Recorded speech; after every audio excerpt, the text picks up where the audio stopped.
Kailan mo balak papasukin si Matthew?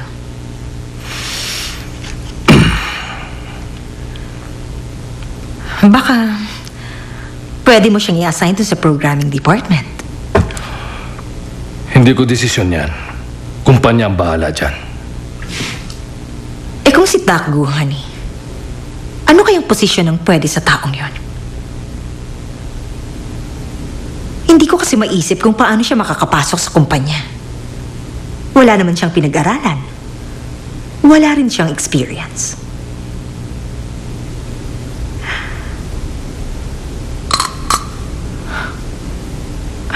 Siya nga pala, makakasama nating mag-dinner ang Sichang family sa darating na weekend na yun. Matthew, Paula at Abby, be there. Pasensya na. Meron na akong lakad sa araw na yan.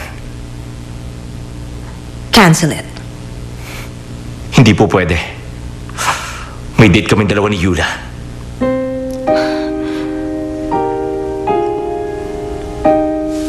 Ang tinutukoy mo ba ay si Yula Shin? Na dati nating sekretarya. Opo, Papa. Siya ang babaeng dinidate ko ngayon.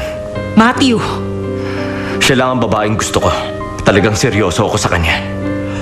Kaya kung sakaling may bala kayo na ipakasal ako, si Yula dapat ang babae. Ano ka ba, Matthew? Itigil mo na ang kalokohan mo. Hindi kayo bagay na dalawa. Huwag kang pumayag sa gusto niya. Mahalagang mapabilang siya sa Sichang family. Napakalaki may tutulong nun sa atin. Kung may time ka, dalhin mo siya sa opisina. Honey, Mauna na ako.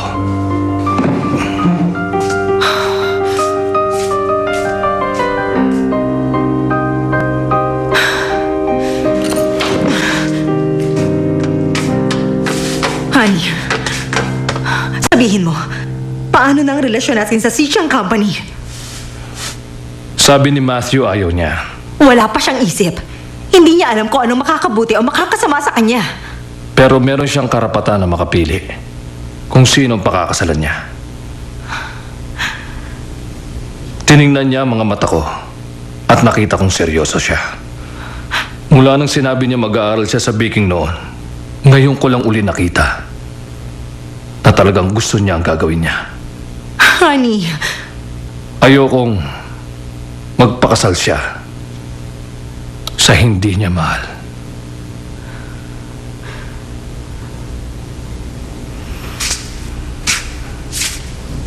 sabihin mo. Nagkita na ba uli kayo?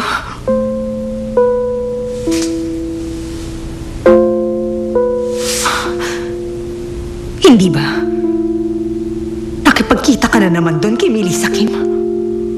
Dahil pagkatapos mong maaksidente, sa kanya ka muna tumuloy. Bakit? Nagsisisi ka ba? Nagsisisi ka bang pinakasalan mo ko?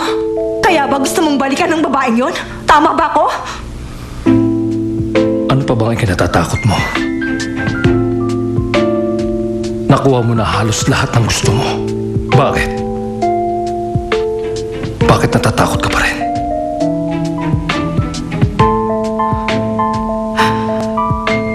Takot akong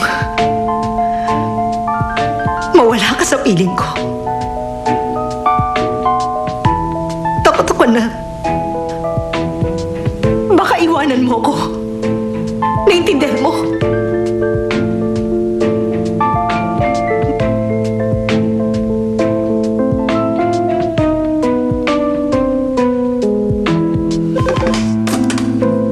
Oo, ako ito. Ano nang balita? Huwag yun nang patagalin pa ang bagay na yan. Napakadali lang magpasara ng maliit na bakery.